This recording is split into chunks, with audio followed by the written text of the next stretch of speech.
Imagine commanding an air force so powerful that entire cities tremble beneath its shadow. Sir Arthur "Bomber" Harris, the mastermind of the RAF Bomber Command, turned the skies into a weapon of war. But was he a hero, a villain, or something in between?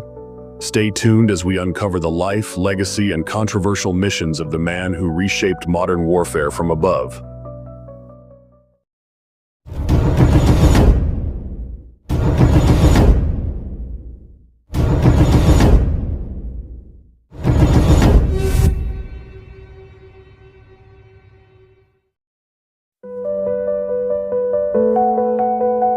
Arthur Travers Harris was born on April 13, 1892, in Cheltenham, England.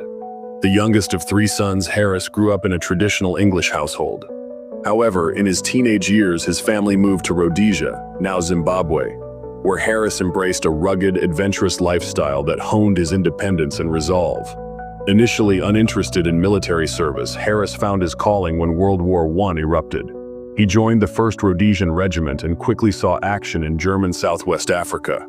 Harris's experience in the harsh African environment forged a resilience that stayed with him throughout his life. In 1915, Harris returned to Britain and joined the Royal Flying Corps, the predecessor to the Royal Air Force, RAF. It was here that he discovered his passion for aviation and began to develop his belief in the potential of air power. By the time World War I ended, Harris had become an accomplished pilot and officer. These formative years laid the foundation for the bold and often controversial leader he would become in World War II. When World War II broke out, Harris's career had already spanned decades of experience in the RAF, including stints in Mesopotamia and India, where he gained a reputation for his decisive leadership. In February 1942, Harris was appointed Commander-in-Chief of RAF Bomber Command, tasked with leading the Allied strategic bombing campaign against Nazi Germany. Harris firmly believed in the power of strategic bombing to cripple the enemy's infrastructure and morale, a strategy that would come to define his legacy. In May 1942, Harris executed his bold vision through an operation known as Operation Millennium, or the 1,000-bomber raid. This massive raid on Cologne saw over 1,000 bombers unleash devastation on the city. While the mission destroyed significant portions of Cologne, its real purpose was psychological. It demonstrated the growing capability of Bomber Command and gave the Allies a glimpse of the power they could wield in the air. This was just the beginning of Harris's aggressive strategy.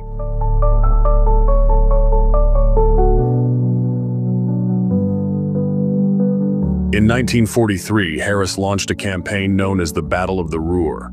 Over 5 months, Bomber Command targeted Germany's industrial heartland, hitting factories, railways, and power plants in cities like Essen and Dortmund. The goal was to choke Germany's ability to produce war materials. Each mission was a calculated assault on the enemy's infrastructure, a strategy that showcased Harris's commitment to weakening Germany's industrial might.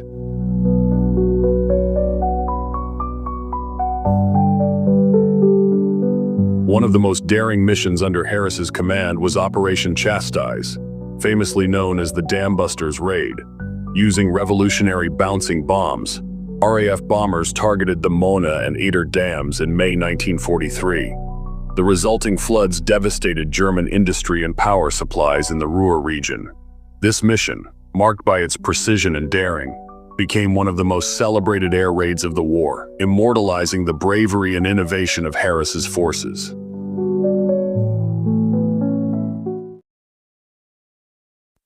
In July 1943, Harris orchestrated what became known as Operation Gomorrah, a relentless series of raids on Hamburg. Combining British night bombings with American daytime attacks, the operation caused a firestorm that consumed much of the city and killed over 40,000 civilians. For Harris, Hamburg was a chilling demonstration of the power of coordinated air campaigns. It marked a turning point in the air war, with destruction on an unprecedented scale. Between November 1943 and March 1944, Harris turned his sights on Germany's capital in what was called the Berlin Campaign. Known as the Big City, Berlin was the ultimate target for Harris's belief in strategic bombing. He hoped that sustained attacks on the city could break German morale and bring the war to a swifter conclusion. The campaign, however, was met with fierce German resistance, and Bomber Command suffered heavy losses.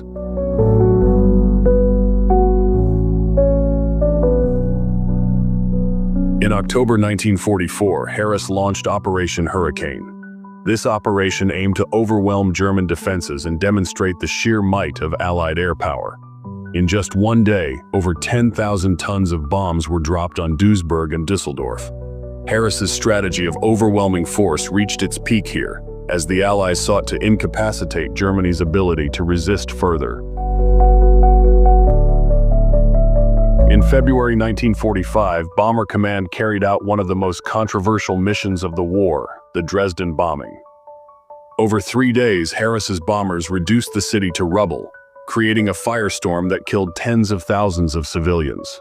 Dresden, known for its cultural significance, was targeted to disrupt German supply lines and morale.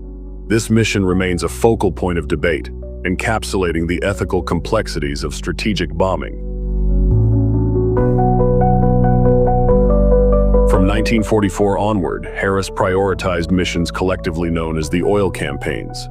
These operations aimed to paralyze Germany's war machine by targeting oil refineries, fuel plants, and depots. With each successful strike, the Luftwaffe grew weaker, tanks ran dry, and German mobility ground to a halt. The oil campaigns exemplified Harris's focus on crippling Germany's ability to wage war. As the Allies prepared for D-Day, Harris's Bomber Command played a vital role in tactical bombing missions. Railways, bridges, and German defenses in France were systematically targeted, ensuring that the German army couldn't mobilize reinforcements. These missions marked a strategic shift for Bomber Command as they directly supported the ground forces and contributed to the success of the Normandy invasion.